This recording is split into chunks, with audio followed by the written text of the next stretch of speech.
Bonsoir, welcome. Welcome to Massey College. My name is Nathalie Desrosiers and I'm the principal of Massey College. It's my great pleasure to welcome you to Massey College. Massey College is built on indigenous land, the land of the Huron-Wendat, the Seneca, and the treaty land of the Mississaugas of the Credit. So we always want to acknowledge their great stewardship of the land and the great privilege that we have to continue to work here. So I'm actually very excited tonight to celebrate this piano that was refurbished thanks to many donors of Massey College. Thank you, merci, miigwech, for your contribution to making sure that we continue to have fabulous music at Massey. And tonight, this is a celebration of the Music Club. And without further ado, I want to invite Hannah to think about what we're going to experience tonight. And I'm so delighted. Merci. Thank you so much for being here. This is a lovely evening. I know we cannot be in full attendance. You know, we are still under COVID protocol, so it's a little bit subdued. But we know that the virtual audience, all through Canada, actually, are listening to you and listening to us. So welcome to Massey College.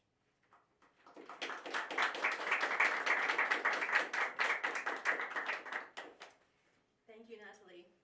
Hello, everyone. My name is Hannah Chad Hartley.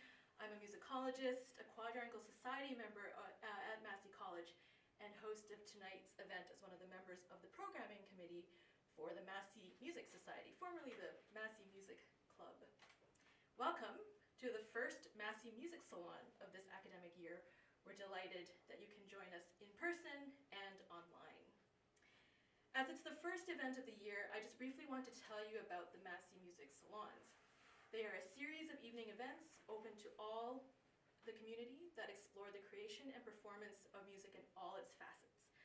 Programming is eclectic, ranging from new visions for opera in the 21st century to Indigenous voices in contemporary Canadian music, and from the ancient musical traditions of the Indian subcontinent to the influence of hip-hop music and culture on our world today. Tonight, we're very pleased to have Michael Hidetoshi Mori, Artistic Director of Tapestry Opera, share his vision of revitalizing opera and talk about the latest world premieres for the upcoming Tapestry Opera season. Founded in 1979, Tapestry Opera is the only Canadian company solely dedicated to the creation, development, and performance of original Canadian opera. It has produced numerous award-winning premieres of full-length Canadian operas and has pioneered short-form works and other innovative projects that bring together art forms, creators, and communities to create boundary-pushing art. Its mission is to incorporate progressive storytelling with pressing issues of the 21st century in new work that is as thrilling as it is thought-provoking. Joining Michael is rising star soprano Midori Marsh with pianist Trevor Chartrand, who will perform arias from Tapestry Opera's collection of recent Canadian opera, as well as traditional repertoire that has established her as a soprano of note. And just a note about questions, we're going to have the presentation and performance first, and at the end we'll take questions both online and from the audience. So please do save them up as we progress. And now just a quick introduction of our speaker and our performers tonight. Michael Hidetoshi Mori has been called a shot of adrenaline to opera. As both an artist and administrator, Michael is a leading international voice in socially and artistically progressive opera and music theater. An acclaimed and award-winning Canadian-American stage director and the general director of Tapestry Opera in Toronto, he is frequently sought as a speaker, consultant, producer, director, and dramaturge. In his role with Tapestry Opera, he has commissioned, developed, and premiered many world premieres, guiding them from early concept to full realization. Soprano Midori Marsh was recently named by the CBC as one of Canada's hot classical musicians under 30. In October 2019, she took home both the first prize and the Audience Choice Award at the Canadian Opera Company's Ensemble Studio Competition and is currently a member of the COC's Young Artist Ensemble for the 2021-2022 season. This fall with the COC, she will appear as Nella in Dionysici and as the soprano soloist in Mozart's Requiem. And Dr. Trevor Chartrand is an active collaborative pianist based in Toronto, Ontario. For the past 2 years, he has been the pianist and repetiteur for the Glenn Gould School's opera productions. Trevor is also engaged at the University of Toronto, where he's curated many concerts and works with the students there. He has also worked with many independent opera companies, including Opera Q, Opera 5, Cowtown Opera, and Pomegranate Opera. So, join me in welcoming all of you.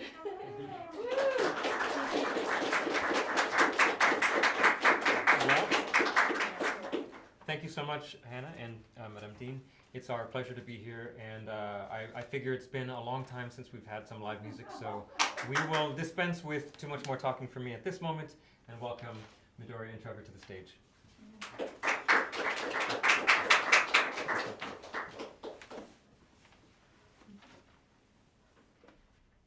Thanks for having us.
Beautiful. So I thought this was a very interesting piece to start our evening with because Puccini is what many consider to be the end of opera. A lot of people, when you say the word opera, they would think that this is the most modern you can get before the modern gets to be a little bit scary. And I think as we go through the program today, we're kind of go in order chronologically with how things happened, resulting in where we see Tapestry situated in Toronto in the 21st century, certainly taking advantage of all of the things that Toronto has to offer. But Puccini was in the 20th century. So he's a 20th century opera, and that's really a fantastic foundation for where we go from Verismo into the world of contemporary. And I like the word contemporary. My wife, who has worked in the art world for a while, always says, Michael, you can't use the word contemporary because it means something very specific in art. But as a student of words, I love the Latin con tempo, with the times. So how can we struggle to make the music that we do as with the times as Puccini did? And if we were to do Puccini today, there's no way that would be with the times that we're living in this crazy changing world that we have here in Toronto. So So what is the kind of music that we find to be of our time? So as Tapestry, we've had a history, thank you so much for the introduction, Hannah, for slightly more than 40 years. It's kind of fantastic, and a lot of people think that we're a startup, but we certainly embrace the startup mentality while taking advantage of the fact that being around for 40 years gives you a little bit of stability to do some pretty exciting things.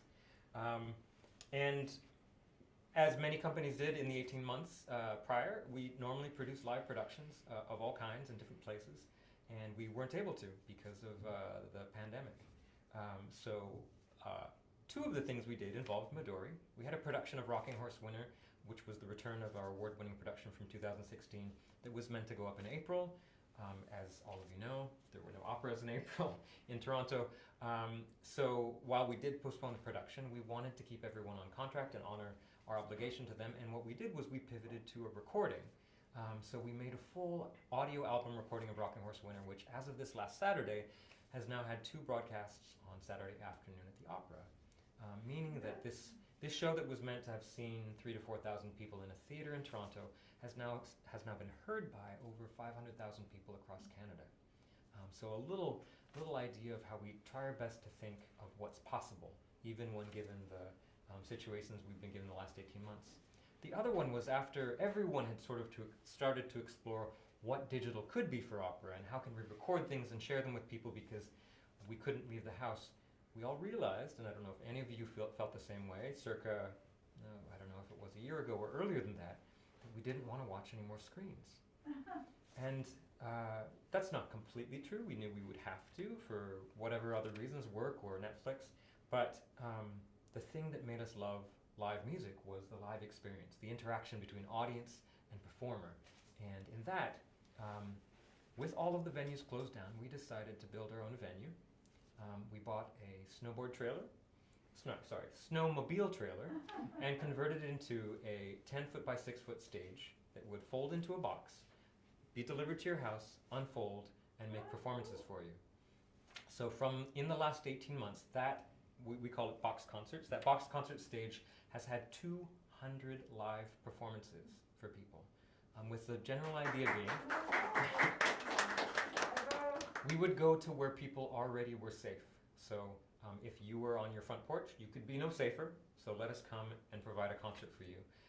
And if you were in a care home or hospital, and this is where we did the majority of our shows, obviously it was, so again, about 16 months ago, super hard hit by the pandemic, we would provide free shows for all of the seniors in those facilities. As part of that, we were so pleased to find out that Midori was available to participate, and this past summer, Midori and I came up with a beautiful set that she shared for about 20 performances, including one at High Park. And the beautiful opener for this was something that had a personal connection to Midori's life. So I'd like to welcome Midori back to the stage to sing Somewhere Over the Rainbow.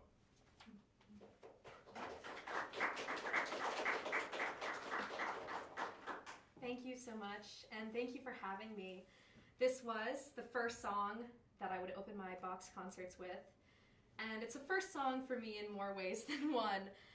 It was the first song I learned to sing, and I would sing it for anyone. Actually, anyone who would listen. My parents would drag me to grown-up parties and, stick me in whatever room with the other kids, and I'd eventually think, well, I'm done with this. I would make my way into the room of grown-ups. I would shush everybody, and then I would say, all right, thank you for quieting down. I'm going to sing now, so please enjoy Somewhere Over the Rainbow. Obviously they did, it was like such a hit. And it was also, I loved this story when I was little. It was the first color movie my grandmother ever saw, and she saw it in the theaters, and she said when Dorothy opened the door from sepia-toned Kansas into this candy-colored world of Oz, everybody screamed. It was so exciting. And I kind of feel like we're coming out of the sepia tones now and into some more color and some more vibrancy and some more real life. This is a song that has the ability to be special for a lot of people. I hope it's special for some of you, and enjoy Somewhere Over the Rainbow.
Caruso was the first superstar in the world because the advent of the technology of recording allowed him to be heard by the most people ever in history.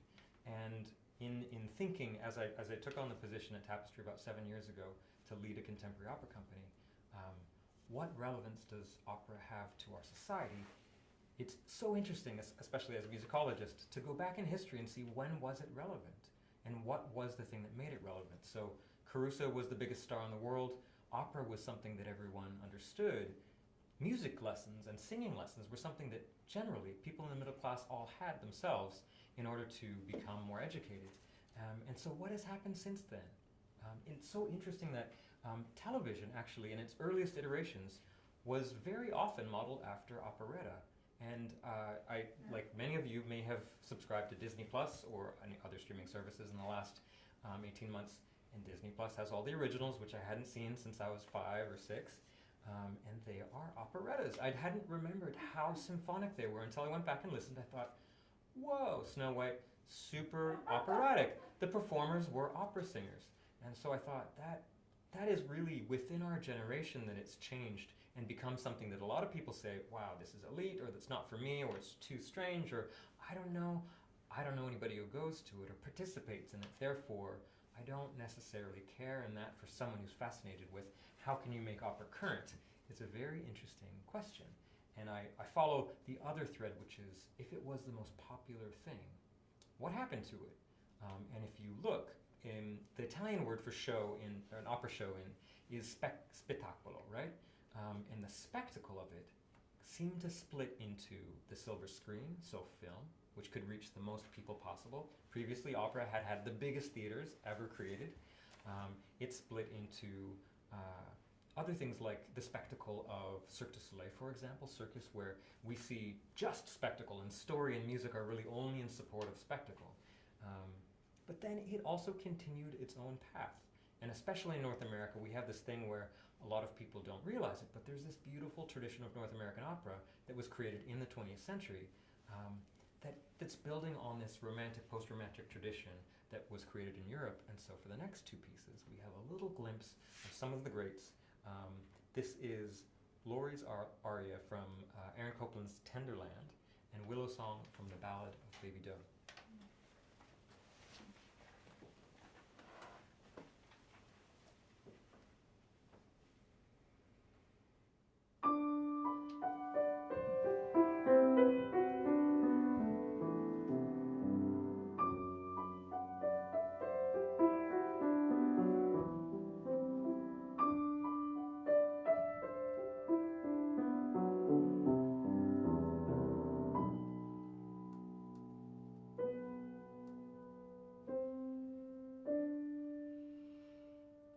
Once I thought I'd never grow tall as this fence. Time dragged heavy and slow, but April came and August went before I knew just what they meant. And little by little I grew,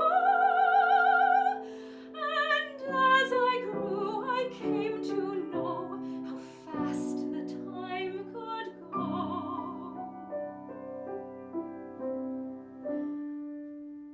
Once I thought I'd never go outside this fence. This space was plenty for me. But I walked down the road one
hand will shake when I reach out to take that paper with the ribbon band.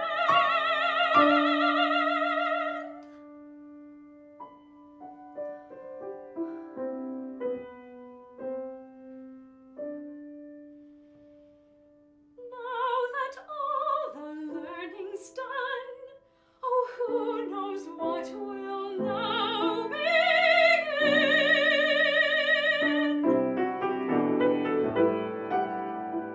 Oh, it's so strange. I'm strange inside. The time has grown so short.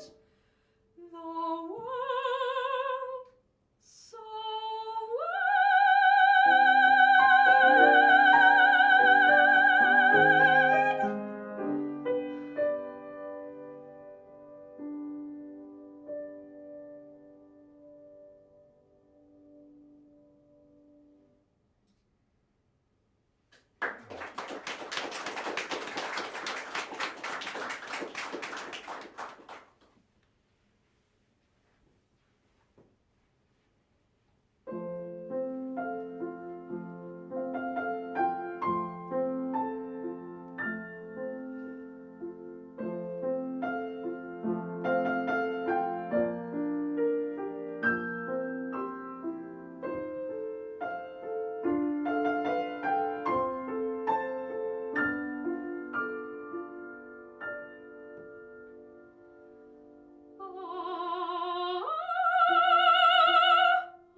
curiosity.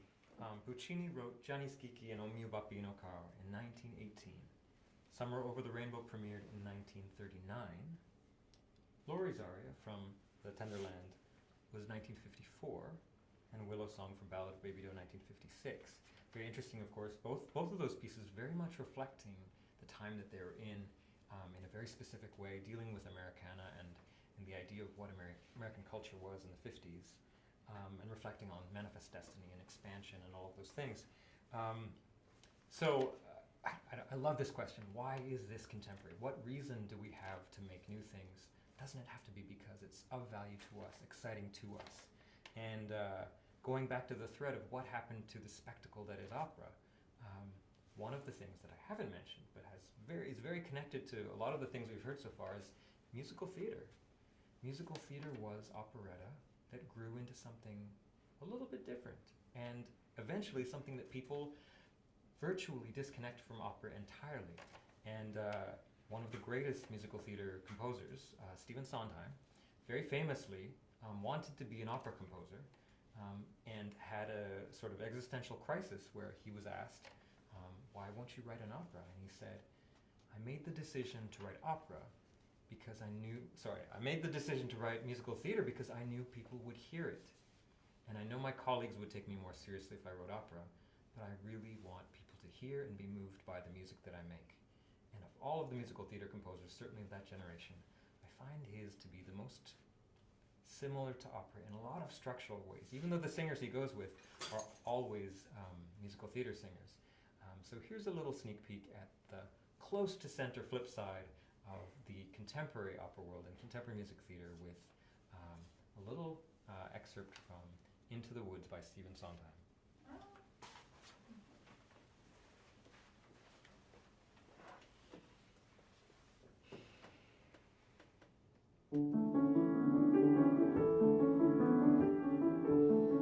He's a very smart prince. He's a prince who prepares, knowing this time I'd run from him. He spread pitch on the stairs. I was caught unawares, and I thought, well, he cares. This is more than just malice. Better stop and take stock while you're standing here stuck on the steps of the palace. You think, what do you want? You think, make a decision. When at stake and be caught, you think, well, it's a thought, what would be his response? But then what if he knew who you were when you know that you're not what he thinks that he wants? And then what if you are what a prince would envision? Although how can you know who you are till you know what you want, what you don't? So then which do you pick? Where you're safe out of sight and yourself, but where everything's wrong? Or where everything's right and you know that you'll never belong? Oh, and whichever you pick, do it quick, cause you're starting to stick to the steps of the palace. It's your first big decision. The choice isn't easy to make. To arrive at a ball is exciting and all. Once you're there, though, it's scary. And it's fun to deceive when you know you can leave, but you have to be wary. There's a lot that's at stake, but you stall long enough, cause you're still standing stuck in the stuff on the steps. Better run along home and avoid the collision. Even though they don't care, you'll be better off there where there's nothing to choose, so there's nothing to lose.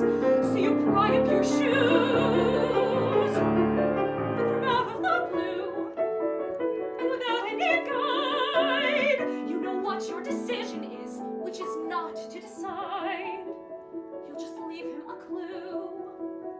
For example, a shoe, and then see what he'll do. Now it's he and not you who is stuck with a shoe in a stew, in the goo. And you've learned something too, something you never knew. On the steps of the palace.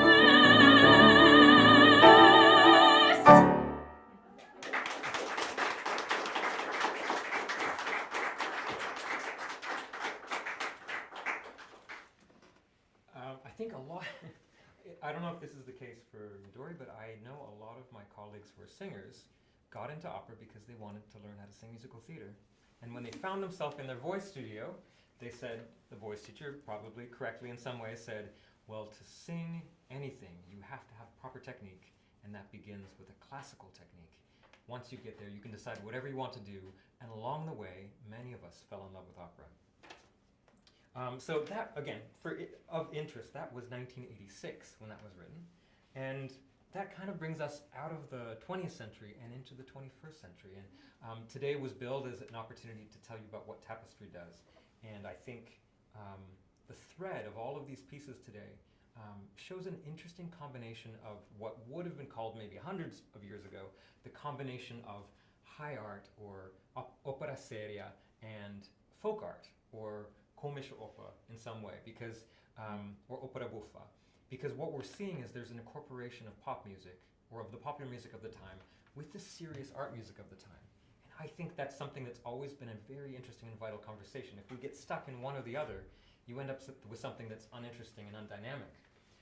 And so that is where Tapestry hopes to find itself. And I say we hope because I believe that every show you do is an endeavor. There's no promise. We commission a show. It would be amazing if it was so successful that we had to run it for 3 or 4 years, as was the case with Gilbert and Sullivan when they did their shows. They set the world records for the most consecutive performances of anything in history when they were doing their shows. That was something that was contemporary, politically, obviously, as well. Though I was tempted to commission a Gilbert and Sullivan style opera with the last president, but it felt like that was just adding fuel to the fire. But Tapestry today, really, because, modern Major General, anyway. Tapestry today is pursuing this idea of what is possible with music. So if you take what opera is, and so maybe let's not say it's Puccini and everything before. Can we say what opera is great music, great drama, great vocalism, absolutely great vocalism, and great spectacle combined in the best way possible. It has to be theater, it has to be music, and it has to be spectacular. And the singers have to be extraordinary, not what the average person on the street could do. And so if that's the envelope for what's possible, how can we find ingredients to make an entirely new thing that would taste delicious to us today? And I say that because I remember growing up and knowing what was in the grocery store. There were no mangoes, for example. And if you wanted to get, my family's part Japanese, if you wanted to get Japanese things, you had to go about an hour away to get it. Today, you can get so many different things in the grocery store and cook almost whatever you want. And if you look at Toronto, what is considered to be the most culturally diverse city in the world, we have music from so many places, including all kinds of popular music, music from different cultural backgrounds, that's just waiting here, being performed, in a way you could say that the indie rock scene is more innovative than the indie music scene because it's always drawing from many influences. And that's where we hope to find our inspiration, is to say everything is possible in pursuit of these great 4 things that we can find. So with that in mind, our season coming up has 2 totally different shows. We certainly appreciate that people are going to be interested in something spectacular. And that might not mean opera in the way that you expect it. That might not mean going into a plush theater with people dressed like they were in the 1950s as ushers, putting you in your chair, which is also a wonderful experience. But it might be something that feels a little bit more like it belongs to us today. And that might be a site-specific performance, for example. In this season, our first site-specific performance does actually invest in our history of Western classical music. It will be on the wall of the Royal Conservatory of Music. So for those of you who've been to our fantastic Kerner Hall, one of the greatest spaces for music in Toronto, you'll know that the building was built over 1/2 of the old conservatory. And as you walk to the lobby on your left, you'll see the old wall that used to be on the outside but is now very graciously on the inside for Canadians who don't like to be on the outside in winter. And Brian Current, the composer, was inspired by this wall and by the idea that Glenn Gould, Sarah McLachlan, many, many, many famous graduates of the conservatory had spent countless hours practicing, learning, pouring their heart out in these walls, all of that energy, all of that artistic angst and success and triumph absorbed by these stones. And he thought, what kind of show could animate this incredible wall that's standing here in this space that has been shared by so many generations of virtuosic musicians? So the story is inspired by the struggles of Glenn Gould. But really what it's talking about is what does it take to go from a young prodigy, someone who can sing Somewhere Over the Rainbow at a snap, and charm everyone, to turn into an international star? You know, what does it take to go from that person who has, wow, you have talent, kid, to the person who everyone is clamoring to book in the biggest theaters in the world? And how magnificent and perverse is that journey, because it makes people do incredible things, but also sacrifice so much. And inspired kind of by Gould's relationship with his mother, with his teacher, with the audience, which I'm sure some of you know about, and ultimately with the music. How do successive prodigies coming into those spaces, who are looking at the question of what will my career be, and will I be a success? Should I follow the path of someone like Glenn Gould? And those are the questions that plague our protagonist in this show, called Gould's Wall, very appropriately. The magic of it, of course, is that the wall is a beautiful metaphor for the artist's struggle, and certainly for the artist's struggle to be among the top 1% of the 1%. You know, so the artist will be climbing the wall with each of these journeys in life, each of these struggles. There'll be 3 main climbs as she's singing through this world, with Gould kind of as a little Jiminy Cricket conscience below, supporting her as she grows, as she learns how to not only climb the wall but dance on the wall. And so that'll be our world premiere, Gould's Wall by Liza Balkan and Brian Current in January, where you'll definitely see something you haven't seen before. And the other one is actually completely different. Gould's Wall is going to be something. I think Brian Current's music lives in the world inspired by, for those of you who know orchestral music, the spectral world of people. Trying to think of great Finnish composer, Sariaho, Kaija Sariaho. Brian's an incredible orchestrator, and there's going to be, I believe, 5 pianos in this, in addition to an orchestra. So a really incredible sound palette that Brian will be building from. Whereas in the spring, we're working with Nicole Lizée on a piece inspired by Karl Čapek's 1920 play, Rossum's Universal Robots. And that play actually invented the word robot. So the concept of robot is actually only 100 years old. And we thought, to honor the centenary, we would commission this piece, because it seems like, at least in our generation, it's going to happen. We're going to see not only the robots that are building things as they are already, but the robots that are in our world that look a little bit too much like us. And certainly, with all of I think one of the things that inspired us was when we were having this conversation about 6 years ago, Google had just purchased 8 of the 10 largest artificial intelligence and robotics companies in the world. And we thought, what does that mean when the biggest owner of data in the world also owns the biggest robotics company, also owns the biggest artificial intelligence company? We don't know. But it's slightly terrifying. I'm sure exciting. I'm sure there's going to be wonderful things, but it's the kind of place that the artistic mind likes to question and challenge and provoke. And so this is what has inspired Rossum's Universal Robots, or RUR, A Torrent of Light. Contemporary setting. This is set 20 years in the future. And Nikki, unlike Brian, is very inspired by contemporary music, I should say pop music in different ways. Also, her dad was a machinist, and she loves found sounds, the sound that belonged to the 20th century, when we were building things so quickly because we didn't know what could be even done with machines and with technology, that within 2-5 years things became obsolete. But for those who experienced them, they became so iconic to our life. I remember making cassettes from the radio, but that probably only belongs to a sort of small swath of the population. And so Nikki's always incorporates this combination of both track, which is, she was a DJ as well when she grew up in Montreal, with found sounds from machines, along with acoustic and contemporary live music, so with orchestra and singers.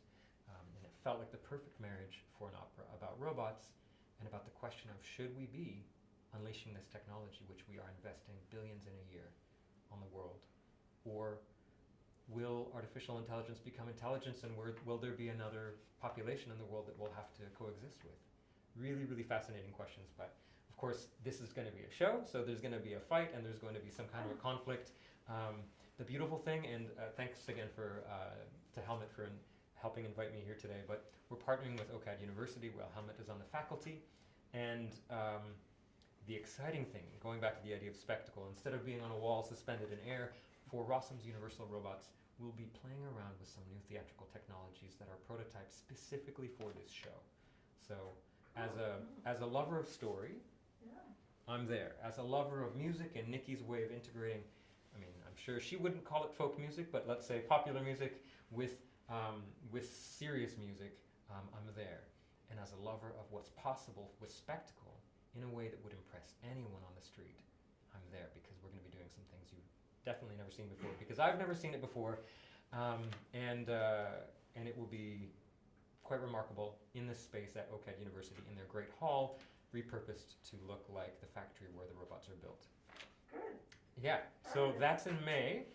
Actually, one of our team, Keith Fernandez, is here today. If you're interested, please see him for more information on our season, because you're in site specific, there are limited tickets, so it will probably sell out.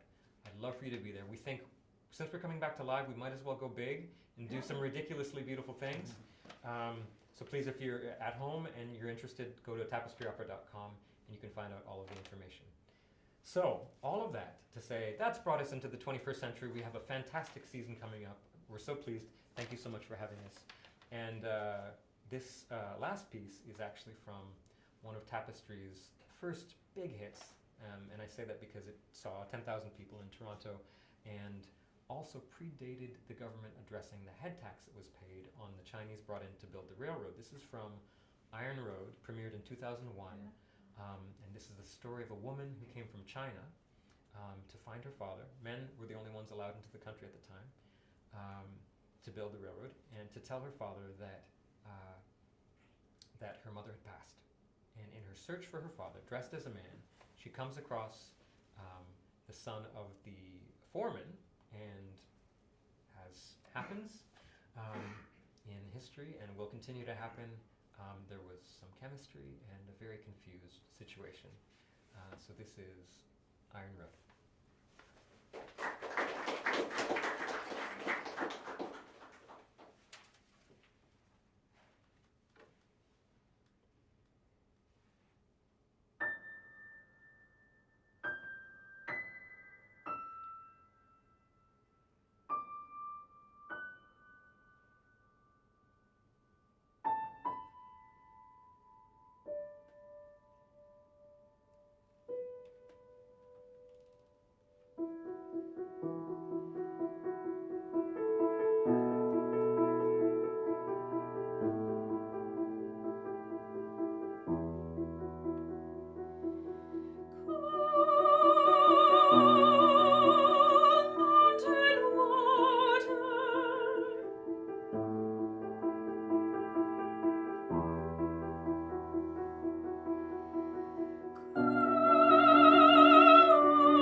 All right, if you don't mind, Michael said I could do one more.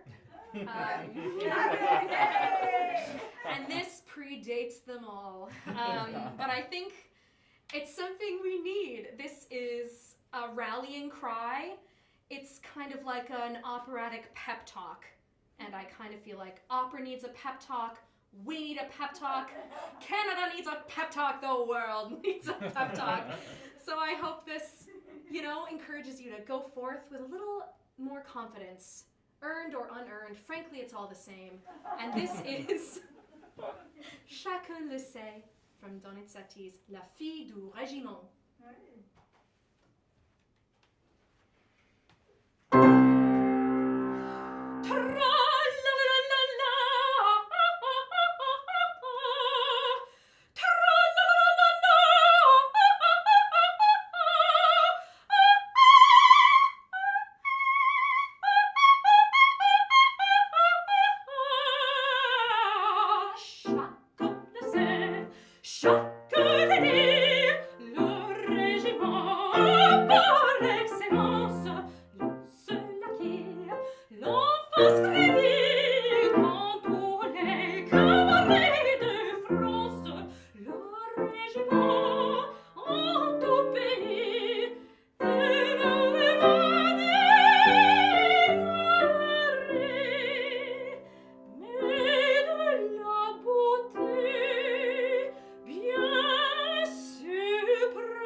Il a gagné tant de combats que notre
just the last one. But you've been great. Thank you so much.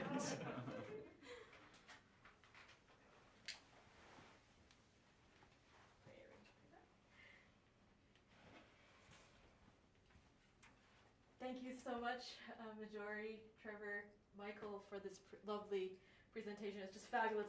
I think it's my first time to hear something live in 18 months, so it was just really super moving. We have time for questions from the audience and also from our online audience, so if anybody would like to ask our presenter, performers, anything. Well, I have a question about what is it like to perform now? You know, to be we feel a bit bad that this is not the setting that you probably would want. You know, it's a subdued, it's a smaller audience that you deserve, and doing our best. But there's a certain sense of smallness about the opportunity where there's greatness in the project. So how do you negotiate that controversy? I think before the pandemic, performing was kind of like basking in the sun. Super enjoyable, warm, the place you wanted to be, or I definitely wanted to be there all the time in the sunshine. But not performing was like going into a dark room, you know, for however long, 12 months, 18 months, I mean, who's counting? So coming back into performing, I don't mind doing it for slightly smaller, more intimate groups, because it is like stepping back into the sun from a dark room. It's like kind of amazing, but bright and overwhelming and exciting and sweaty. It's, you know, it's everything, but I think easing back into it is not a problem for me. I don't mind. I think the thought is exciting of like growing until we can get back to where we were and beyond, hopefully. So I don't mind a more intimate setting for now. As you can see from that last piece, I'm like, oh my gosh, how do I do this again? Like, an audience. But yeah, that's just me. I don't know. I mean, I find it incredible. Oh, sorry, go ahead. Go ahead, yeah.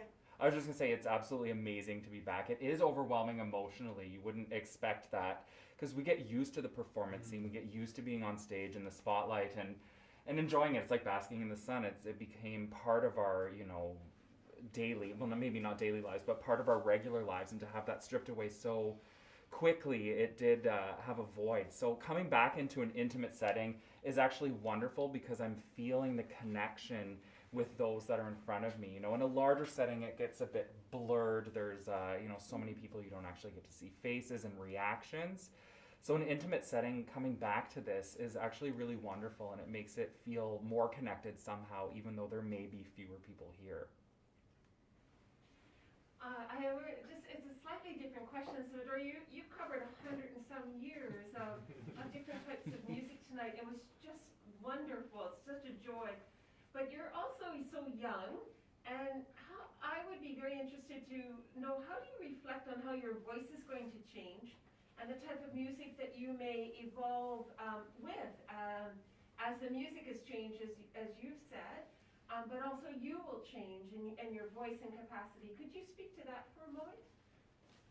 Yes, and I say this to myself as an affirmation and to all other young singers there. Try not to let what you think your voice will become affect what your voice is today. Always try to grow and strive to be the best version of yourself and sing the best you can that day. But I think we get so caught up in worrying about where we'll go. I know I definitely do, and you get a lot of opinions all the time. But of course, it is fun to think about. I think I find whatever music I am privileged enough to spend a bit of time with, I always fall in love with. So I'm not too worried about what I'll do in the future. Even just tonight covering 100 years or 100 years plus, you know, I don't know if I could pick a favorite out of all of these because they each speak to their time and to the story that they're telling. They all have something relevant to me, and I hope that I can present that relevance to an audience. What was the question? I love to grow with the music. Actually, it's so scary and exciting that your voice kind of feels different every day because you feel different every day. You know, having a coffee or getting that extra hour of sleep or, you know, getting your heart broken, it can all weave its way into your voice and help you tell a story. Any story. Oh, I believe we have a question from online, so we'll do that and then we'll come back to in-house. Let's have a...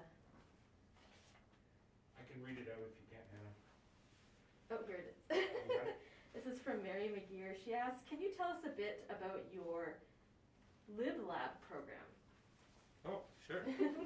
Okay. Mary knows the inside scoop. So Tapestry doesn't just come up with great ideas on our own. We certainly rely on the inspiration of artists. And our flagship creation program is called the LibLab, which is short for the Composer Librettist Laboratory. And in that, it's basically a combination of speed dating and in like a creation crucible. So 4 composers and 4 librettists come in with 4 singers and a pianist, 2 pianists. And in the span of 10 days, they create 16 mini operas. Oh, wow. Basically, like a 1 day for the story and libretto, 1 day for the music. And then it's handed off to the singers, and the singers have 1 hour to rehearse it, and then it's performed. And so if anyone in the room is a budding creator and they're interested in creating opera, I call this affectionately speed failure, because I know many other composers who have been commissioned to do their first major work for a big company, and it's not that great because it's their first opera and they didn't actually see where they would fail. But in this process, you see yourself fail and your colleagues fail in different little ways, so that the next time you can obviously also build on your successes and the opportunities that they've exploited to create something better and better and better, and with not that much sleep and a lot of camaraderie and collaboration, we usually get at least 5 to 6 really, really fascinating things. And what I would say, again, Mary, is that the thing we find the most interesting is the chemistry. Just like in speed dating, you can't write an opera with someone you don't like, and you can't date someone that you don't like. And in this case, we see the chemistry of people who can create great drama with music and words in the LibLab. So yeah. And our next one's going to be bilingual in French and English, in partnership with Opéra de Montréal. Yeah. Thank you. Yes, go ahead. I just had a question about commissioning and about what seems to be your mandate of like creating a new Canadian canon, if you were. I mean, this has been a challenge for Canadians for decades, and Canadian theatre had a big thing in the 70s, a big push to have like all Canadian programs, and I know that symphonies have a lot of challenges presenting new Canadian works, often pairing it with guaranteed ticket sellers as like an opening act, and but you don't really have that option with opera. You're presenting a full production and debuting new work, and I'm just curious about, I mean, you spoke about how opera is already marginalized in the culture, even more so than symphonic music, so I'm curious about the challenges of creating an audience for that and the appetite for it. Wow, gosh, we should go for dinner sometime, because I could talk about this for hours. It's literally what keeps me up at night sometimes. I think the appetite is there. I think the curiosity is there. The appetite is there. The challenge in any of our big cities, where there would be the kind of people who would be able to start to create a movement, is that you have to make noise amongst a lot of noise.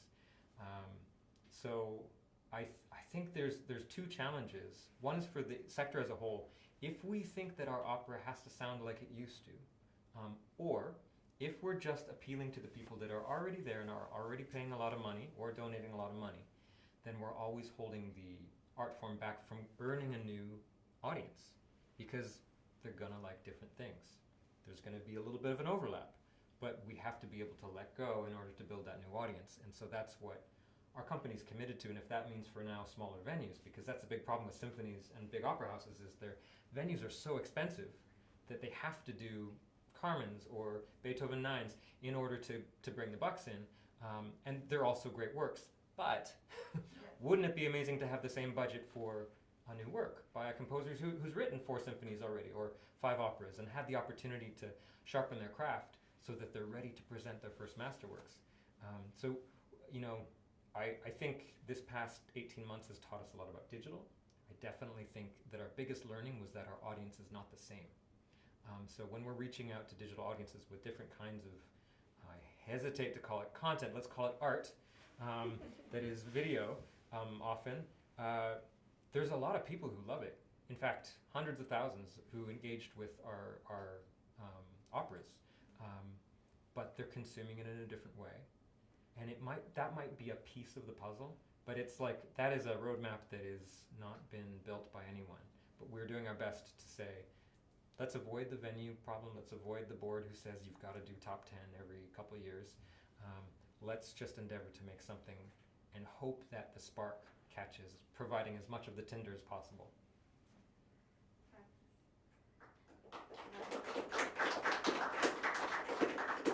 Any other questions? Any online? No? Cool. Sorry, my mask is.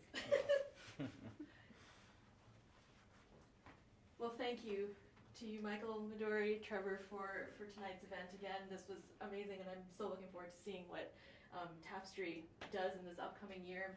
On behalf of the Massey Music Study, we want to thank the tech team at Glenfield, Peter Chafe, and also Alyssa Ginsberg for coordinating everything. This is a brave new world we're entering with this virtual, in-person combination, and I think it's working well. And thank you to all of you who are here tonight, and also those of you online for joining us. We hope you enjoyed the event.